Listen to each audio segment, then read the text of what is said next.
In this lecture, we will discuss about the properties which can be derived from the protein 3D structures. In the last class, we discussed about protein 3D structures, right. What did we discuss in the last class? How to get the 3D structures? X-ray, experimental X-ray crystallography, NMR spectroscopy and electron microscopy, and there are several Nobel laureates, right, for understanding the structure and function of globular proteins using X-ray crystallography or NMR spectroscopy, right. So, all the structures which are solved by X-ray or NMR or electron microscopy are deposited in a database, right. What is the name of the database?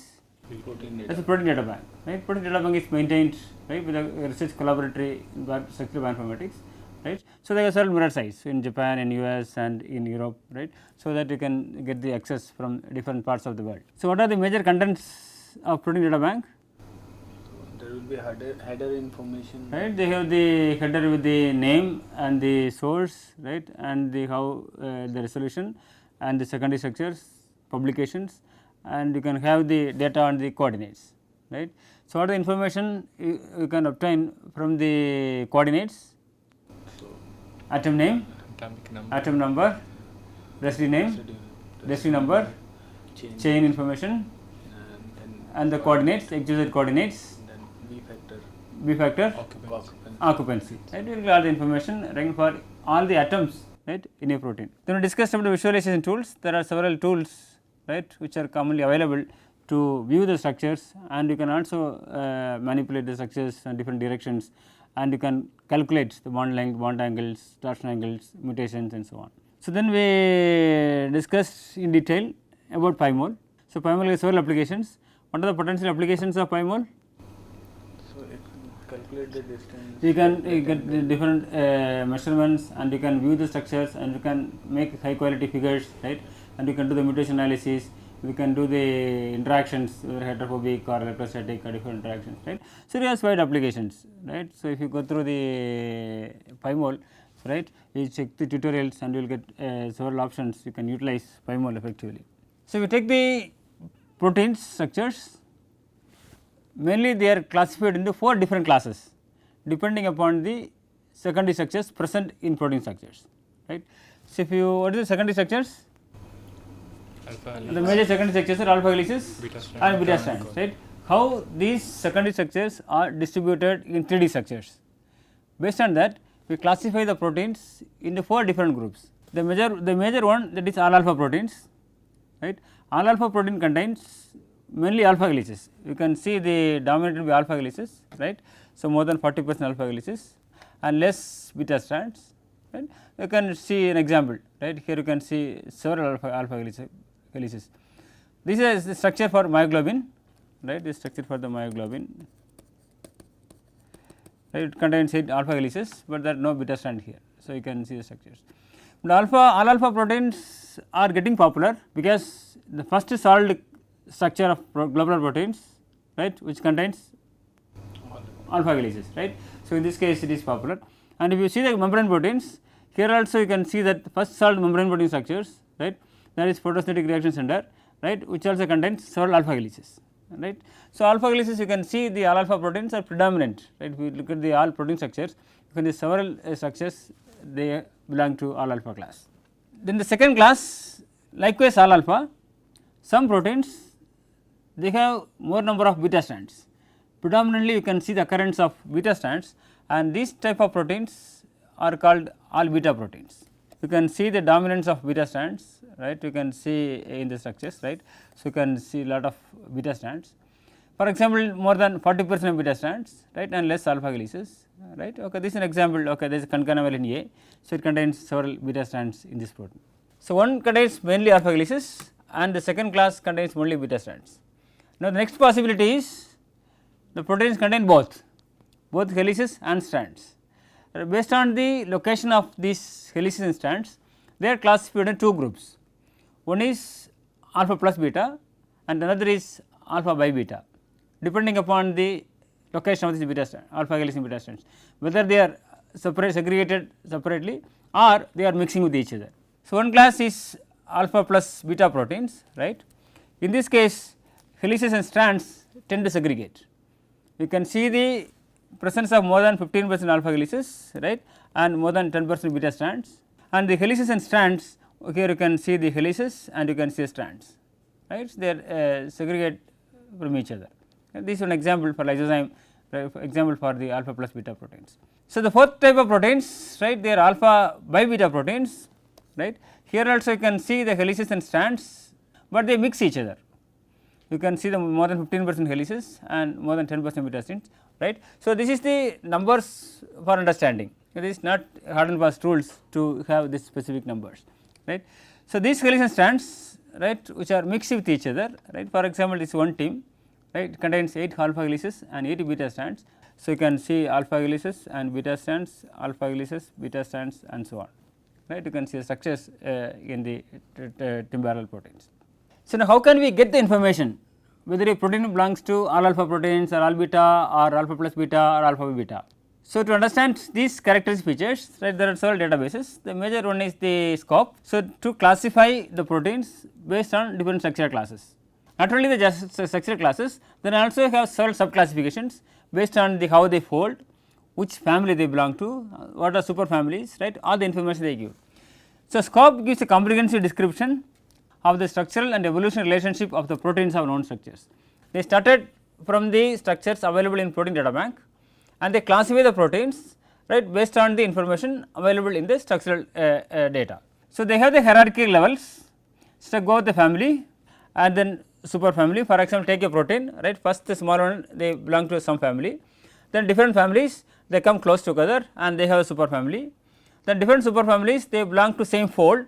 So, go with the fold and the different folds, right, they have the similar class, right. For example, the structural class all alpha, right, you can see 4 helical bundles fold and different types of helical folds, right, they are mainly a fold, these are the helical proteins having different folds, right, they belong together and under the class all alpha. So, for example, he give one example. So, here lysozyme, right, the family is lysozyme, then you can see the fold, right, you can see the lysozyme like common alpha plus beta motif and the structural class alpha plus beta, right, and you can identify this protein in a 6-letter code. First 4 are the PDB code. Then how to represent the PDB ID?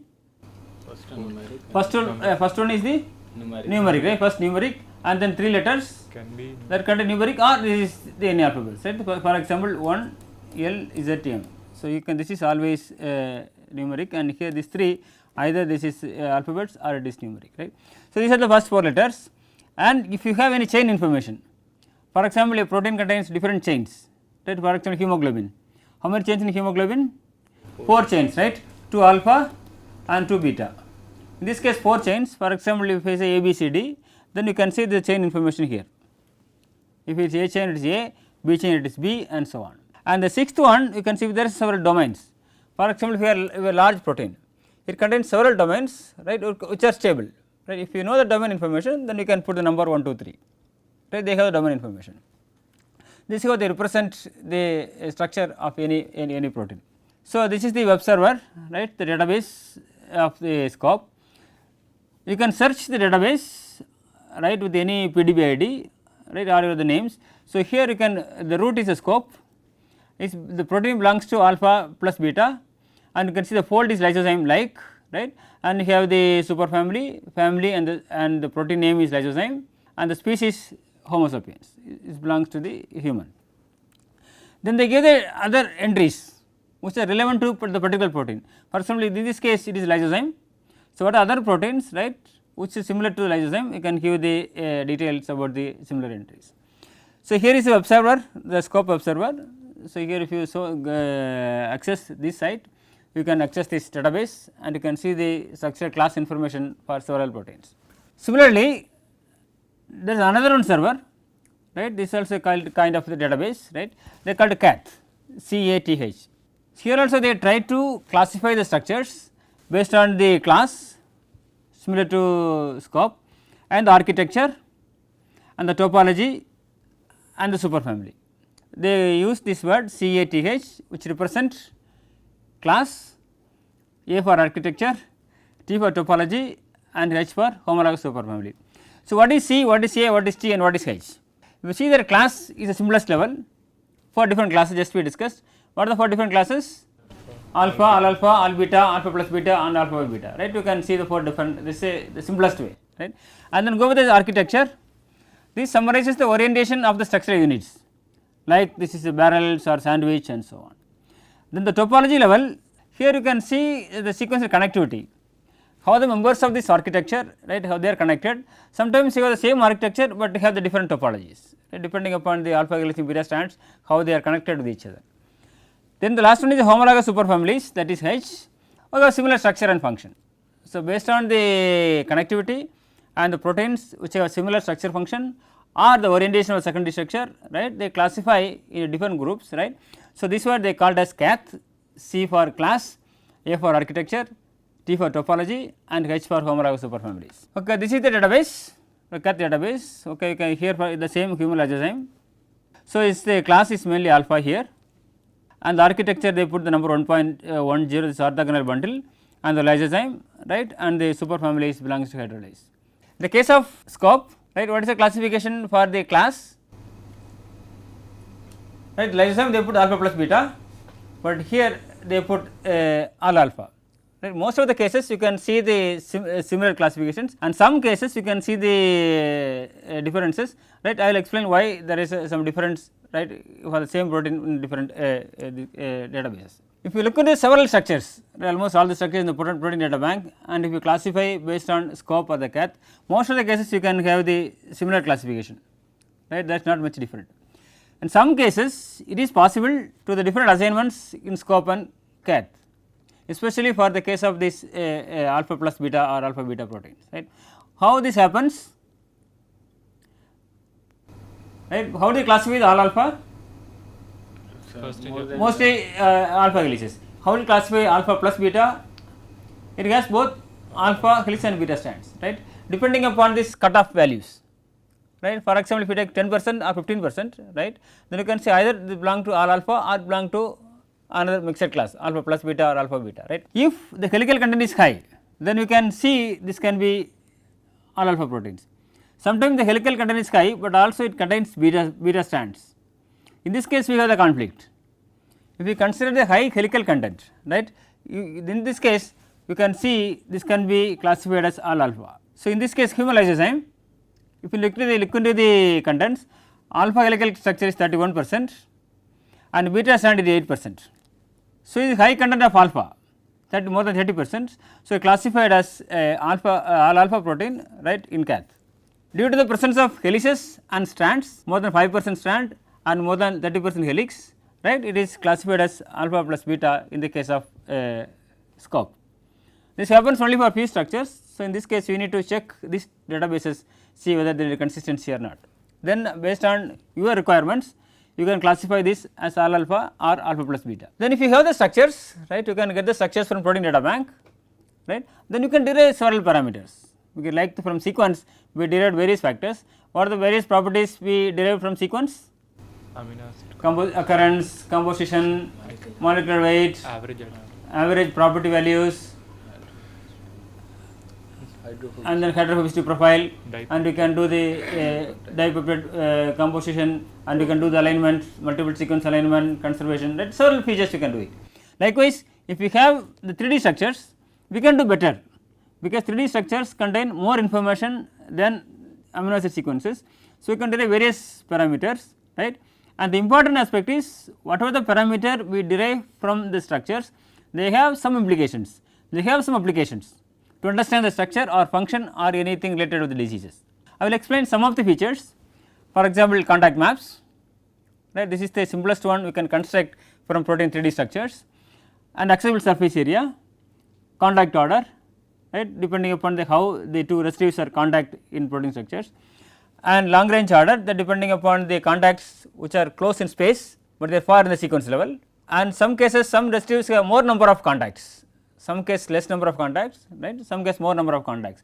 For example, in a class, for example, we have class representative, right, we contains large more number of contacts, right, some students they have less number of contacts, right. So, then these contacts are important, right. So, the residues which have more number of contacts, they have higher influence, right. This is the principle of multiple contact index. Then we can derive other factors like hydrophobicity, buriedness, transfer free energy, how the accessibility is reduced from the unfolded state to goes to a folded state, how to get the different interactions, cation pi interactions, electrostatic interactions, hydrophobic interactions and so on. So, we will explain some of the parameters, right, and derive how to do it. So, first one is the simplest one we can obtain from the 3D structures is the contact maps, right. So, what is the contact map? It simply represents the distance between different residues in protein structures. So, we have 3D structures, the atoms and the residues are located with the XYZ coordinates, right, and in the contact map you can see how the residue 1 and 2 are in contact with each other, 1 and 5 are in contact or not. So, the representation of the 3D structures into 2D graph. For example, x axis if you have the amino acid sequence, right. So, amino acid sequence here and y axis you have the amino acid sequence, say 1, 2, 3 like that, right. Now, the question is whether these residues are in contact or not. If they are in contact, you put a dot, if no contact, leave it. Then you will get a matrix, right, we will show you whether which residues are in contact, right. I will show you some examples. So, two residues I and j, one the residue I, second another residue j, right. If it is equal, if this matrix is 1, if the residues are closer than any specific threshold, right, any distance. In this case, we need the information regarding the distance, right, and then getting the distance, which atoms we need to consider. These are two different aspects we need to construct a contact map. So, if you look at this is the example for the contact map just I showed earlier. So, here you have the amino acid sequence x axis, y axis amino acid sequence, right, and you can put a dot if I and j are closer in a specific threshold, right, otherwise it is a blank. If you see this graph, what you can infer from this graph? So, diagonals you can see it is always present. What does it mean? Nearby residues are Nearby residues, right, because they are near the van der Waals contacts. So, in this case 1 and 2, 1 and 3, like 2 and 3, 2 and 1. So, they are always in contact, right. So, this way it is in the diagonal you can see always present. And if you close to the diagonal, some cases you can see some residues are present, right, some cases no, in this case there is no, this case there is no, right, most of the case it is yes. But if you look at the specific cases, for example, here it is the very far, in this case it is around 10, this is around 300. These residues they are close in space, but they are far away in the sequence, right. I will explain the details now. When you make the contact, right, as I discussed earlier, there are two different aspects. One is we need to fix the distance, second one we need to fix the threshold. If you take the atoms, there are various ways to define this. Either you can consider C alpha atoms, that is the simplest one, take all the, consider only C alpha atoms and see the distance, or you can say C beta atoms, right, because C beta atoms you can see the interior of the protein, right. This way many researchers they use C beta atoms. So, can we use C beta atoms for all the residues? No, except like No, right, because one residue, right, for glycine does not have the C beta. So, in this case they use alpha and all other residues they beat beta, right, that represent better than the C alpha. So, they use C beta atoms, or you can ask any atoms. For example, residue 5 and residue 10, they are in contact or not. You can see any of the heavy atoms which are within the specific distance, or you can see centroid. Any atom, any residue you can get a centroid, XYZ coordinates, right. Now all the residues, right, are represented by centroids, then you can calculate the distance and then you can see the cutoff, right. So, there are various ways you can consider atoms, either C alpha or you can get C beta or all any heavy atoms, or you can use centroid. Then the distance, which distance we need to consider, 4, 5, 6, which distance you want to consider depending upon the atoms you consider. For example, if you use C alpha or C beta, there you can use the distance of 6 to 12 angstrom, right, because we consider only one atom. In the case if you have all atoms, then you can reduce, whether you go with 4 angstrom or 5 angstrom, otherwise you will get more number of contacts, right. So, depending upon the atoms you use, either C alpha or C beta or all atoms, you can define a threshold. So, now here this is the coordinates. So, this is the residue name, Where are the coordinates? Here, right? XYZ coordinates. What is the next one? Occupancy. This one? B factor, right? Okay. So you have the XYZ coordinates. Right, any protein structure if you go, I showed earlier about the protein data bank, right, one example. So you will get the same the level of this representation, you can see XYZ coordinates. You can use these coordinates to construct contact maps, right. For example, I show the coordinates, these X, Y, Z coordinates. So this is the C alpha atoms, because I extract the C alpha atoms from here, right, this is 36.942, okay, see the C alpha atoms, right. So here this is the coordinate 36 minus 23 and minus 8, right. I extract all the C alpha atoms. In this case, which distance is better to define? 6 to 12 angstrom, 6 to 14 angstrom. So I use the, let us use the distance of 8 angstrom, right, because these are the C alpha atoms, and you can construct maps. How to construct a contact map? Right, first this is what is the x axis. This is a sequence, right, this is a sequence here, here also you have a sequence.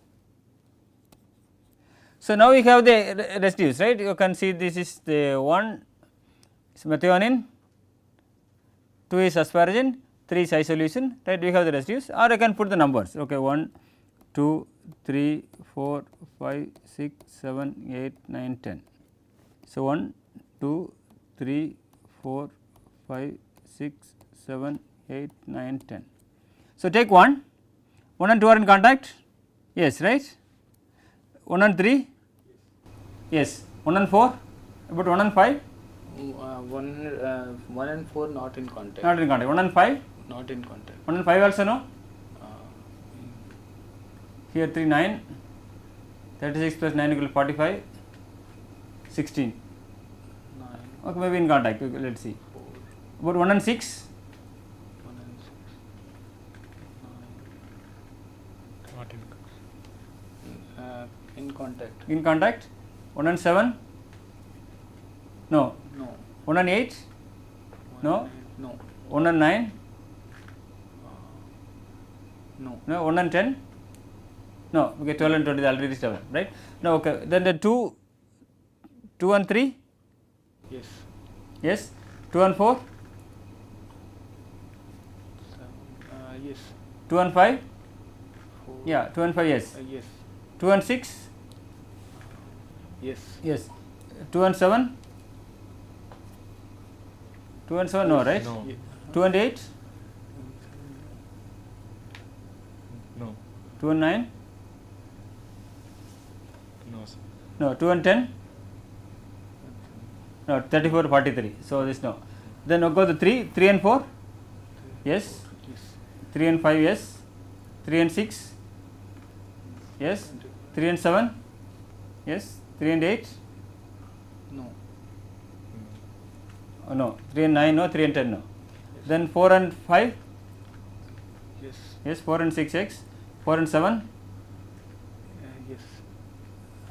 4 and 7, okay, yes, 4 and 8, probably yes, 4 and 9, maybe no, right, yeah, 4 and 10, no, right, then 5 and 6, yes, 5 and 7, yes, 5 and 8, yes, 5 and 9, yes, 5 and 10, Yes. maybe no, then 6 and 7, yes, 6 and 8, 6 and 9, no, 36, 13 and 43, Yes. yes, Yes. so 6 and 10, 4, yes, Yes. okay, I will put yes, then 7 and 8, yes, 7 and 9, yes, 7 and 10, yeah, yes, then 8 and 9, 8 and 10, 9 and 10, right. So you can construct the matrix. So we will get the symmetrical matrix or the non-symmetrical matrix, this one, We'll get. symmetric, right. Why it is symmetric? We haven't drawn the set. Yeah, we will not draw another set, because if 2 and 3 are in contact, then 3 and 2 are also in contact, right, not like the amino acid sequence. there you talk about the neighboring residues. So, in this case you do not get symmetric matrix, right, but here if 2 residues are in contact, right, 2 and 3 in contact, 3 and 2 are also in contact. So, in this case you can get the symmetric matrix. So, here you can see the diagonal.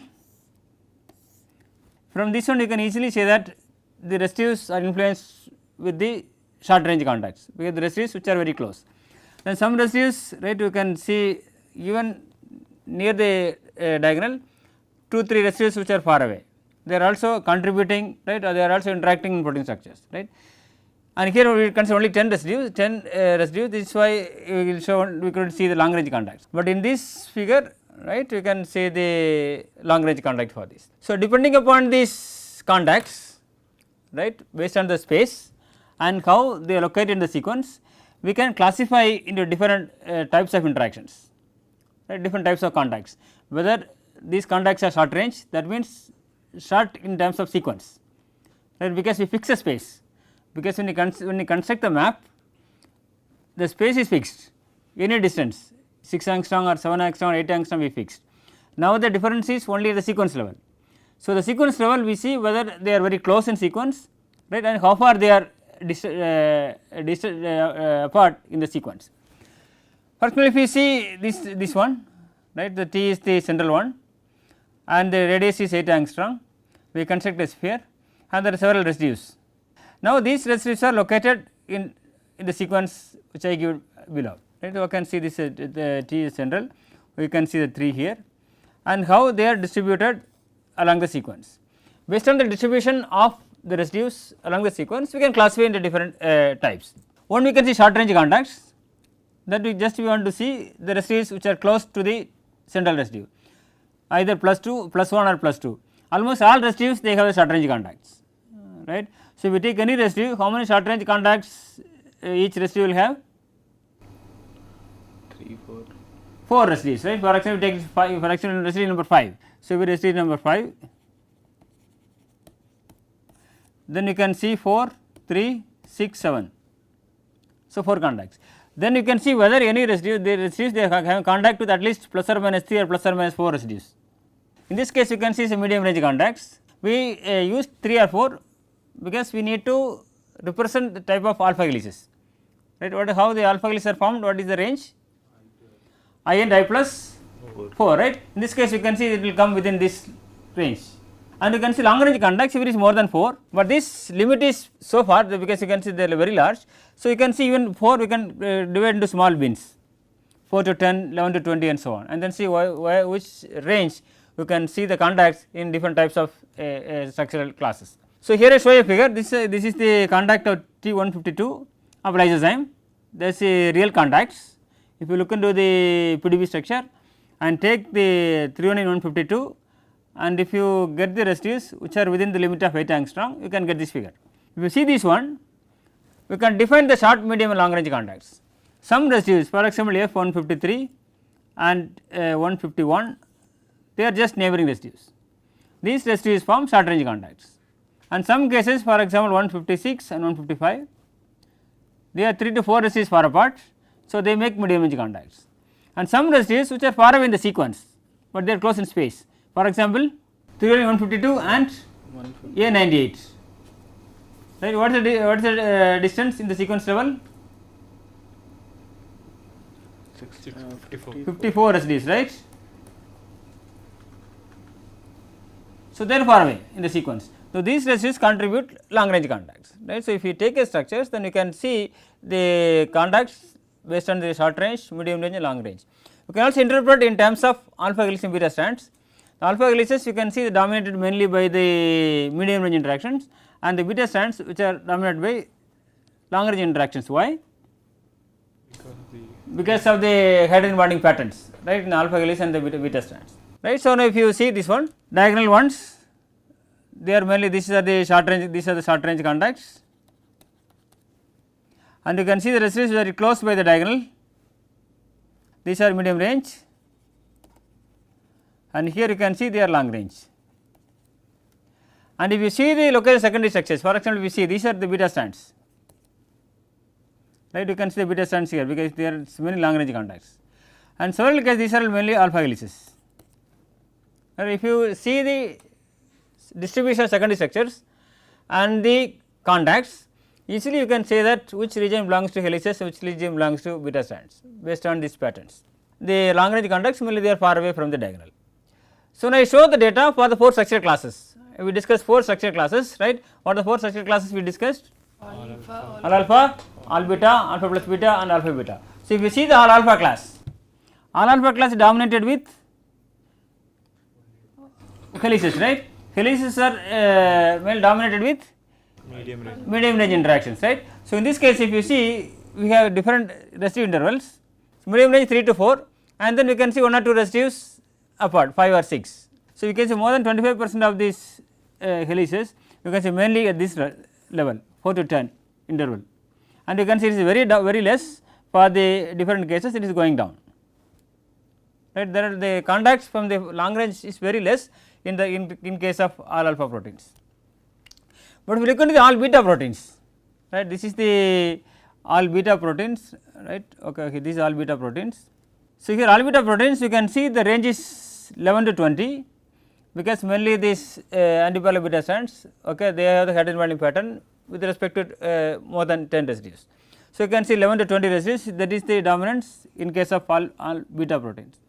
But look into alpha plus beta proteins, right, that is in between, right. You can see both the cases, this is the all alpha, is all beta, you can see that is in between that. Here also all beta, here is all alpha, in between all alpha and all beta. But look at the alpha by beta proteins. So, what is a specialty in all beta alpha by beta proteins? Alternate, one alpha one beta. In this case if you take 2 beta or if you take 2 alpha, the distance will be more, right, if you take the beta strands, right. So, beta alpha and beta. So, in between 1 alpha it crosses more than 10-15 residues. This is the reason if you take this type of proteins, right, we can see this is dominant in the 21 to 30 range.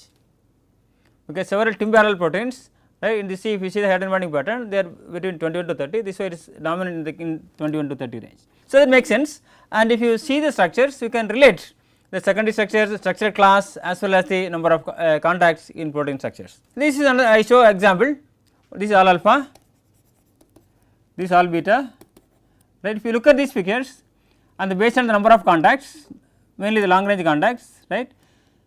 So, which one has more number of long range contacts? All beta is expected, right. So, you can see more number there up to 13 contacts, but here it is very less and most of the cases it is 0. Many cases you can see 0, there is no long range contact in the case of all alpha proteins, but here there is very less, most of them are having more than 6 long range contacts. What do you expect for the alpha plus beta and alpha by beta, right. Alpha plus beta if you take, you can see the mixed combination of these two. One part it should be less number of long range contacts and another part you can see the more number of long range contacts. You can see this, right. If you see here, okay, here you have more number of long range contacts, here you have less number of long range contacts. Here most of the cases they have 0 long range contacts, that is fine, right, you can understand. So, then the alpha by beta you can see the zigzag, right, here some high and low, that is you can see the patterns. So, in terms of these contacts you can easily understand different structure classes and how they interact and how they make the patterns, then easily you can see the different functional aspects, right. This is the contact they will make and how we can superimpose the different structures and to understand the different functions. So, now we have the contact maps. To construct the contact map, what are the different information do you need? Coordinates. We need the coordinates and we need to consider the distance plus the atoms, right, depending upon the atom type, right, you can fix a distance and you can see if this is in contact you can put a dot and you can see construct the contact maps. That is simply the representation, right, of the 3D structures in the 2D space, right. Then you can understand how the residues they contact with each other different structure classes.